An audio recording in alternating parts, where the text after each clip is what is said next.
बिस्मिल्लाहिर्रहमानिर्रहीम। भिंडी गोश्त बनाने के लिए सबसे पहले कढ़ाई के अंदर मैं डालूंगी तेल। यहाँ पर जी व्यूवर्स मैंने 1.5 कप के करीब ऑयल डाल दिया है। ऑयल को अच्छे तरीके से गर्म करूंगी। अब यहाँ पर जी 1 किलो भिंडी है, इसको मैंने सबसे पहले अच्छे तरीके से इसको वॉश किया था। धोने के बाद मैंने इसको सुखा लिया। सुखाने के बाद मैंने इसको यहाँ पर मीडियम स्लाइस की शक्ल में कटिंग कर लिया है, यानी ना ज़्यादा छोटे छोटे पीस नहीं किए, बस नॉर्मल से इसके मैंने पीस किए हैं। तो हमेशा भिंडी को बाज़ार से लाने के बाद पहले इसको अच्छे तरीके से वॉश करना है। काटने से पहले इसको वॉश करना है। काटने के बाद कभी भी इसको वॉश नहीं करते, क्योंकि उससे जो काटने के बाद जब हम इसको धोते हैं तो जो इसकी जल सी होती है वो सारी निकलना स्टार्ट हो जाती है। तो बेहतर यही है कि सबसे पहले इसको धोकर सुखाकर फिर इसकी कटिंग करें। तो यहाँ पर जी ऑयल के अंदर मैंने इसको फ्राई करना है। तो यहाँ पर ऑयल के अंदर मैंने इसको डाल दिया है। मीडियम टू हाई फ्लेम के ऊपर हम इसको फ्राई करते हैं। यहाँ पर मीडियम टू हाई फ्लेम के ऊपर मैं इसको फ्राई कर रही हूँ। और इसके अंदर चम्मच बिल्कुल भी ज़्यादा नहीं चलाना, बस वक्फे वक्फे से 2 से 3 मिनट के बाद आपने इसके अंदर हल्के हाथ से चम्मच चलाना है, क्योंकि जब हम इसको ऑयल के अंदर फ्राई करते हैं तो ये बहुत ज़्यादा सॉफ्ट हो जाती है। और ज़्यादा ज़ोर से चम्मच अगर बार बार चलाएंगे तो फिर इससे जो भिंडी है वो टूट जाएगी। तो वक्फे वक्फे से चम्मच चलाती जाएंगी। तो यहाँ पर भिंडी देखें फ्राई कितनी ज़बरदस्त हो चुकी है, गोल्डन ब्राउन बिल्कुल हो चुकी है। तो इस तरह से खूबसूरत सा कलर आ गया। बिल्कुल ज़्यादा डार्क कलर भी नहीं करना, डार्क ब्लैक नहीं करनी, बिल्कुल जब हल्की हल्की सी ब्राउन और हल्की हल्की सी ग्रीन भिंडी इस तरह से फ्राई हो जाएगी तो हम इसको निकाल कर सेपरेट रख लेंगे। यहाँ पर जी भिंडी तो हमारी फ्राई हो चुकी है। उसी ऑयल के अंदर जिसके अंदर हमने भिंडी को फ्राई किया था, उसी ऑयल के अंदर मैंने यहाँ पर प्याज डाल दिया है। प्याज यहाँ पर एक मीडियम साइज़ की प्याज थी, इसको मैंने ऑयल के अंदर शामिल कर दिया है। अब इसको फ्राई कर लेंगे। हल्का सा प्याज को सोते करना है। जैसे इसका कलर गोल्डन गोल्डन आना स्टार्ट हो जाएगा तो मैं इसके अंदर नेक्स्ट इंग्रेडिएंट शामिल करूंगी। तो यहाँ पर जी व्यूवर्स हल्का हल्का ब्राउन कलर आ चुका है, गोल्डन कलर प्याज के ऊपर। अब इसके अंदर मैं डालूंगी 1 टीस्पून सफ़ेद ज़ीरा, 1 टीस्पून यहाँ पर डालूंगी साबुत धनिया, खुश्क साबुत धनिया। तो यहाँ पर मैंने 1.5 टीस्पून साबुत धनिया डाला है, खुश्क साबुत धनिया। तो इन दोनों चीज़ों को प्याज के साथ हल्का सा सोते कर लेंगे, इससे बहुत ज़बरदस्त खुशबू आएगी। तो अब यहाँ पर जी व्यूवर्स मेरे पास तकरीबन 500 के करीब यानी आधा किलो चिकन था। तो अब चिकन को भी फ्राई कर लेंगे। मीडियम फ्लेम के ऊपर चिकन को फ्राई करेंगे। इसको हल्का सा जैसे इसका कलर थोड़ा सा चेंज होगा चिकन का, तो इसके बाद इसके अंदर नेक्स्ट इंग्रेडिएंट डालेंगे। तो हल्का हल्का सा इसको हमने गोल्डन फ्राई कर लेना है चिकन को। तो यहाँ पर जी व्यूवर्स आप देख सकते हैं फाइनली तौर पर जो चिकन है वो फ्राई हो चुका है। हल्का हल्का सा चिकन के ऊपर गोल्डन कलर आना स्टार्ट हो गया। अब इसके अंदर मैं डालूंगी 1 टेबल स्पून लहसुन अदरक की पेस्ट। अब लहसुन अदरक की पेस्ट को भी चिकन के साथ फ्राई कर लेंगे। तो यहाँ पर आप ऑनियन का कलर देख सकते हैं, ज़्यादा डार्क बिल्कुल नहीं करना। जैसे ही जो प्याज का कलर होगा वो हल्का सा गोल्डन होना स्टार्ट होगा तो इसके अंदर चिकन और वो जो मैंने मसाला जार डाले हैं ज़ीरा साबुत धनिया वो डाल देना। तो यहाँ पर चिकन अभी भी प्याज का जो कलर है वो हल्का हल्का गोल्डन है। अब जी यहाँ पर जी लहसुन अदरक डालने के बाद मैंने टमाटर 2 मीडियम साइज़ के टमाटर थे जिनका मैंने छिलका उतार कर उनको अच्छे तरीके से ब्रीक ब्रीक कट कर लिया था। छिलका उतार कर मैंने यहाँ पर यूज़ किया। और 5 से 6 अदद हरी मिर्चें थी जिनको मैंने छोटा छोटा कट कर लिया था। अब अच्छे तरीके से तमाम चीज़ों की बुनाई करेंगे। इतना इनको कुक करेंगे कि जो टमाटर हैं वो बिल्कुल सॉफ्ट हो जाएंगे।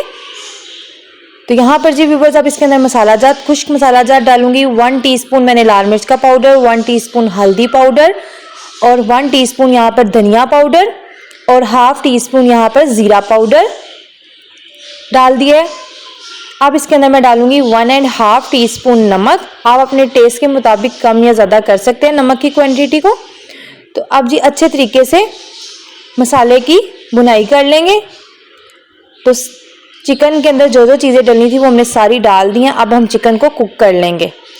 तो ये देखें मसाला अच्छे तरीके से पक चुका है। आप चिकन को कुक कर लेंगे। तो यहाँ पर जी व्यूवर्स अब मैं यहाँ पर डालूंगी पिसा हुआ अनारदाना। अनारदाना यहाँ पर मैंने 1 टेबल स्पून के करीब अनारदाने का पेस्ट शामिल किया है। आपने अनारदाना को लेना है, उसको अच्छे तरीके से धोकर उसको 5 से 10 मिनट के लिए भिगो देना है पानी के अंदर। और उसके बाद उसको अच्छे से पीस लेना है। सिलबट्टे के अंदर मैंने इसको पीस लिया था। तो अनारदाना शामिल करने के बाद अच्छे तरीके से मिक्स किया चिकन के साथ अनारदाने को। और मिक्स करने के बाद यहाँ पर मैंने 1/2 कप के करीब पानी शामिल कर दिया और कवर अप करके इसको रख देंगे मीडियम फ्लेम के ऊपर। तकरीबन 10 से 15 मिनट के लिए चिकन को कुक करेंगे। मीडियम टू लो फ्लेम के ऊपर। तो यहाँ पर जी व्यूवर्स तकरीबन 15 मिनट के बाद बिल्कुल मीडियम टू लो फ्लेम के ऊपर मैंने चिकन को पकने के लिए रख दिया था और 15 मिनट के बाद मैंने कवर को हटाया है। तो चिकन जो है हमारा फाइनली तौर पर कुक हो चुका है। अब जी व्यूवर्स यहाँ पर मैं डालूंगी प्याज। यहाँ पर जी प्याज मैंने डाले हैं तकरीबन आप कह सकते हैं कि आधा किलो के करीब प्याज थे, जिनको मैंने अच्छे तरीके से स्लाइस की शक्ल में, ना ज़्यादा मोटे ना ज़्यादा बारीक, बिल्कुल फाइनली प्याज यहाँ पर कटिंग कर ली है स्लाइस की शक्ल में। इजीली बिल्कुल इनको आपने कटिंग कर लेना स्लाइस की शक्ल में। ज़रूरी नहीं कि ज़्यादा बारीक काटने, थोड़े थोड़े मोटे अच्छे लगते हैं भिंडी के अंदर। जब हम इस तरह की चीज़ें बनाते हैं, भिंडी गोश्त या करेले गोश्त बनाते हैं, तो उसके अंदर जो प्याज होता है वो थोड़ा सा मोटा और नुमाया होना चाहिए सालन के अंदर, वो अच्छा लगता है। तो अब जी यहाँ पर प्याज शामिल करने के बाद आधा किलो प्याज मैंने यहाँ पर शामिल किया। अब प्याज को अच्छे तरीके से तमाम मसाले के साथ मिक्स कर देंगे और मिक्स करने के बाद इसको दम लगा देंगे हम प्याज को। तो ये देखें अच्छे तरीके से मिक्स करना है। 1 से 2 मिनट के लिए आपने चम्मच चलाना है ताकि सारा जो मसाले के साथ प्याज है वो अच्छे तरीके से मिक्स हो जाए। तो मिक्स करने के बाद तो ये देखें ऑयल भी कितना ज़बरदस्त बिल्कुल सेपरेट है मसाले से। ये देखें जब प्याज हल्का हल्का अपना पानी छोड़ना स्टार्ट होगा तो हमने इसको दम लगा देना है। तो यहाँ पर जी मीडियम फ्लेम के ऊपर हम इसको कवर अप करके रख देंगे तकरीबन 5 मिनट के लिए। 5 मिनट के बाद कवर को हटाते हैं। तो यहाँ पर जी व्यूवर्स 5 मिनट हो चुके हैं। तो 5 मिनट के बाद कवर को हटा दिया तो प्याज माशाल्लाह से बिल्कुल अच्छे तरीके से तमाम मसाले के साथ मिक्स हो चुका है। ये देखें मतलब कुक हो चुका है। जिस तरह कच्चे कच्चे प्याज का फ्लेवर आता है वो बहुत ज़बरदस्त लगेगा जब हम दम में प्याज को इस तरीके से लगाएंगे तो बहुत ज़बरदस्त फ्लेवर आता है। तो यहाँ पर जी अब लास्ट में हम फ्राई की हुई भिंडी शामिल कर देंगे। भिंडी शामिल करने के बाद तमाम मसाले के साथ भिंडी को मिक्स करेंगे। तो ये देखें यहाँ पर फाइनली तौर पर जो भिंडी गोश्त की रेसिपी है वो तैयार हो चुकी है ज़बरदस्त सी।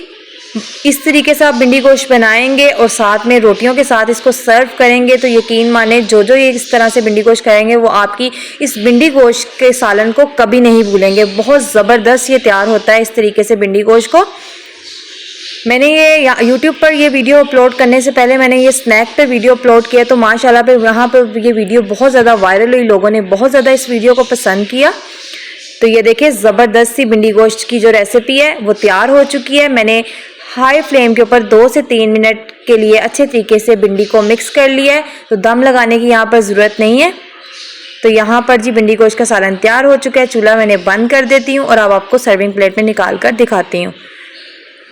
तो यहाँ पर जी व्यूवर्स अब सर्विंग डिश के अंदर मैं आपको निकाल के दिखाती हूँ भिंडी गोश्त का सालन। माशाल्लाह से बहुत ज़बरदस्त भिंडी गोश्त का सालन तैयार हुआ है। आप इसको खुश्क रोटी के साथ सर्व करें, साथ में रायता पुदीने का बनाएं और ज़बरदस्त सी लंच के लिए ये रेसिपी तैयार हो चुकी है। आई होप कि आपको ये रेसिपी अच्छी लगी होगी। अगर रेसिपी अच्छी लगती है तो लाइक ज़रूर करिएगा और मेरे चैनल पीके फूड को ज़रूर सब्सक्राइब करिएगा। अल्लाह हाफिज़।